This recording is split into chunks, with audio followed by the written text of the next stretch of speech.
ჩვენ ვიმყოფებით მარტყოფში, სადაც მართავთ 7 კაცა 16 წლამდე თამაშებს.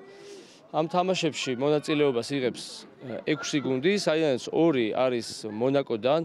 მონაკო იცით, რომ თამაშობს მხოლოდ 7 კაცს არ აქვს. შესაბამისად, მათი სურვილი იყო, რომ დავით ბოლღაშვილის ინიციატივით, რომ მონაკოს ეს 7 კაცა გუნდი საქართველოს ჩამოსულიყო და გაიარა ერთგვარი შეკრება. და შემდგომ ესე მოხდა, რომ დავამატეთ 4 ქართული გუნდი. პირველ რიგში მინდა გითხრათ, რომ პრინცესა შარლინი მონაკოს რაგბის კავშირის პრეზიდენტია. ჩვენ აქ მოსამზადებელ პერიოდს გავდივართ დუბაის 16 წლამდელთა ტურნირისთვის. აქაურობა იდეალურია, კარგი მინდვრის საფარი, სათანადო აღჭურვილობები. მონაკო და საქართველო რაგბის კუთხით ძალიან მეგობრობენ. საქართველოდან ბევრი კარგი გუნდი ჩამოდის ჩვენთან და სხვადასხვა ტურნირზე იღებენ მონაწილეობას.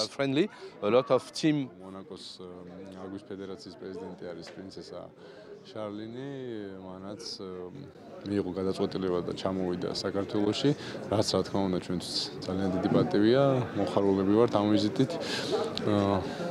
გავდივართ საომავლო გეგმებსაც, ჩვენ ყოველწლიურად ჩავდივართ ხოლმე მონაკოში ტურნირზე, ბავშვთა ტურნირზე, რომელშიც პატარა ბარბაროსებით ვიღებთ მონაწილეობას.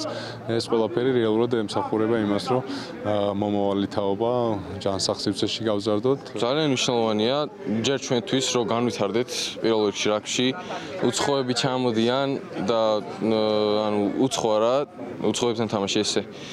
და ასევე მათაც გავაცნოთ ჩვენ როგორ თამაშობთ, რა შეგვიძლია და ერთი თამაში ჰქონდა, რა ქვია, მონაკოს გუნდთან და წავაგეთ სამწუხაროდ, მაგრამ უფრო კარგად ვეთამაშებდით შემდეგში.